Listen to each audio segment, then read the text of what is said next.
Question number 40 में दिया है ए 87.5% कार्य 35 दिन में कर सकता है, जबकि बी उसी कार्य का 65% 23.4 दिन में कर सकता है। यदि वे एक साथ काम करते हैं तो काम का कितना भाग एक दिन में पूरा हो जाएगा। ये एनटीपीसी सीबीटी 2 का क्वेश्चन है जो कि 2022 में आया था शिफ्ट 2 में।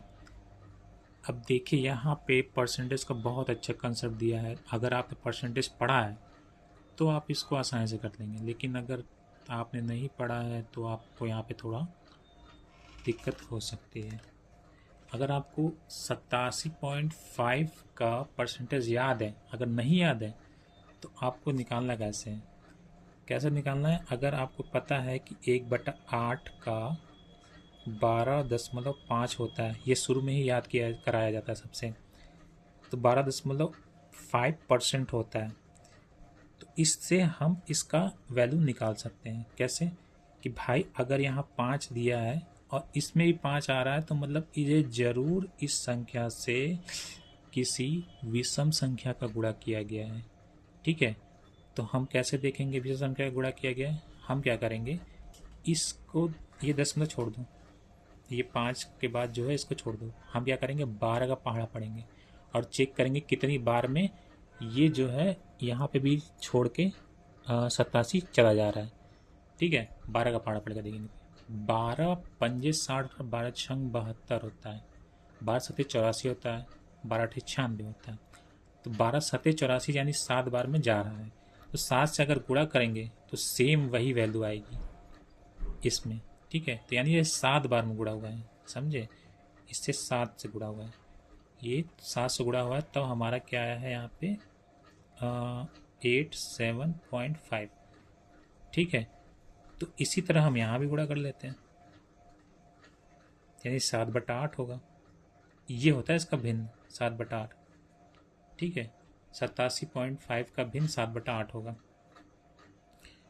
तो जब हमें ये पता चल गया भाई कि इसका भिन्न ये होता है तो कार्य 35 दिन में कर सकता है, तो टोटल कार्य कितने दिन में करेगा।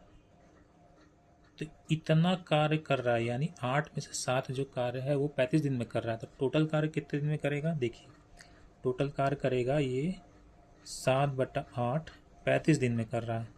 तो इसका इससे भागा होगा, इसका इससे भागा होगा, तो ये 7 नीचे आ जाएगा, 8 ऊपर चला जाएगा। ठीक, 7×5 = 35 यानी 8×5 = 40। भाई ये 40 दिन में टोटल कार्य कर लेगा। थोड़ा क्वेश्चन बड़ा होगा क्योंकि समझाने में टाइम लगता है। 40 दिनों में यह टोटल काम करेगा। अब कौन, ए हमारा, अब बी हमारा फिर क्या दिया 65%। 65% कार्य जो है 23.4 दिन में कर रहा है। तो जो 65% कार्य कर रहा है, 65 हमारा कितना होता है, 65/100 करके देख लीजिए। 65/100 करेंगे, 65/100 करेंगे तो क्या आएगी वैल्यू, ये 5 से चला जाएगा, ये 20 आएगा, 20 और 13 यानी इतना वैल्यू आएगा। और कितने दिन में कर रहा है ये 13 काम, 20 में से 13 काम कितने दिन में कर रहा है 23.4।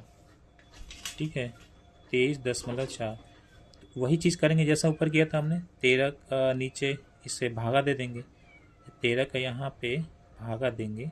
अब 20 का ऊपर गुणा करेंगे, तो देखिए 20 का ऊपर जब गुणा करेंगे ये 10 को मैं हटा देता हूँ 0 से काट के, तो कितनी बार में जाएगा 13 से, 13 एक कम 13 होगा और 13 सत्ते 13 अट्ठे होगा 104, 13 अट्ठे 104, 18 बार में जाएगा। और यहाँ 2 दिया है तो 18 दूनी 36, यानी बी हमारा जो है 36 दिनों में काम करेगा।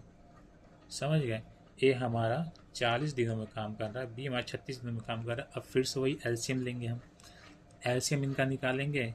तो कैसे होगा, तो ये देखो 4×10 में 40 होता है, 4×9 = 36 होता है, तो 4×10 में 40 होता है, 4×9 = 36 होता है। तो यहाँ क्या लिखेंगे 4 × 9 × 10, ये हमारा एलसीएम होगा। टोटल अगर देखेंगे तो 360 आएगा, गुणा करेंगे तो ये टोटल हमारा एलसीएम आ गया। अब इसमें क्या पूछा है कि भाई एक दिन में तो काम का कितना भाग एक दिन में पूरा होगा, एक दिन में कितना पूरा होगा।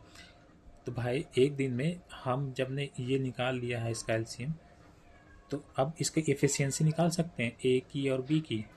ए की एफिशिएंसी कैसे निकालेंगे, इसका इससे भाग देंगे 40 से, और 36 से इसका दे देंगे। तो सीधे सीधे अपन को यहाँ दिख रहा है ना कितनी बार में जाएगा, 40 से 9 बार में जाएगा। ए की एफिशिएंसी क्या आएगी, ए की एफिशिएंसी 9 आ जाएगी, ठीक है। अब बी की एफिशिएंसी कितनी आ जाएगी, 10 आ जाएगी, ठीक है। और टोटल जोड़ देंगे तो कितना हो जाएगा, ए प्लस बी 19, ठीक। और एक दिन में कितना कम किया, टोटल कार्य था 360, 360 में से 19 किया है हम लोगों ने। तो यही हमारा आंसर होगा, जैसे आप यहाँ देख सकते हैं। हाँ, एक 19/360 ये आंसर।